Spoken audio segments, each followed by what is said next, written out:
Hey everyone, welcome back to another math video. In today's video, we're going to be talking about how to find information from a parabola whose equation is written in standard form. So let's go ahead and let's get started.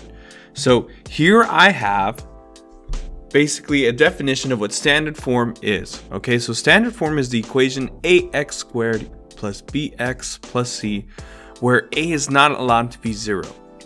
Now, here are the formulas on how we can find the y-intercept, the axis of symmetry, each of the coordinates to our vertex, and then sort of the vertex kind of put together in final form there at the bottom.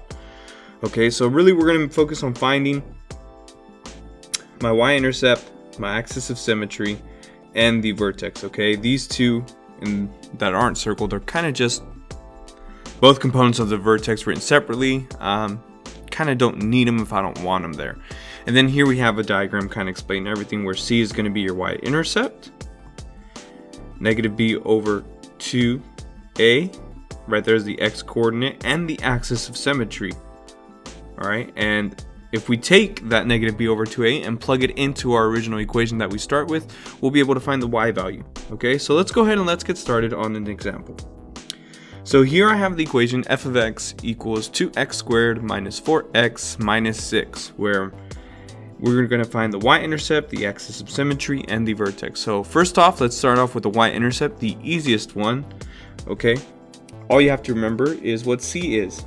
Now remember that in standard form, the first number that you see, so this 2 right here, that is my a value. So I'm going to put an a above it, just so that I know. Negative 4 is my v value. So I'm going to put a b right there. And negative 6 is my c value. So when we're looking for the y-intercept, all we really have to do is check to see what that last number is. In this case, it's negative 6. So I know that my y-intercept is just negative 6. Okay. Now let's go ahead and let's find the axis of symmetry. So the axis of symmetry we get by using the equation x equals negative b over 2a. So luckily we already have our numbers labeled, so I would do the negative of b, which in this case is negative 4, divided by 2 times whatever a is, which in this case is 2. We can do some multiplying real quick. We get a negative 4 over a positive 4.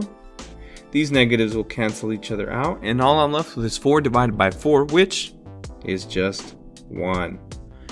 Okay, so I know that my axis of symmetry is x equals 1. So now we get two things when we do this for the x. We get our axis of symmetry, and we also get the value for our vertex. Now that we know that the x value for our vertex is 1, we know that this formula, what it basically means is that x will be 1, and we want to know what the function will be if we were to plug in 1 in for x. So now we got to plug in 1 into this original equation up here to see what our y component would be to the vertex. So f of 1 is just me replacing all the x's in that equation with the 1. So 2 times 1 squared instead of x squared, minus 4 times 1 instead of x, minus 6. So we've mirrored this equation at the top. We basically got the exact same thing that they have, except I swapped out my x's for the 1. Okay, so now let's go ahead and let's see what we would get. 1 squared is just 1, so this is just 2 times 1, minus 4 times 1 is just 4, minus 6. 2 times 1 is just 2, negative 4 minus 6, that's negative 10. Combining these two, I get negative 8.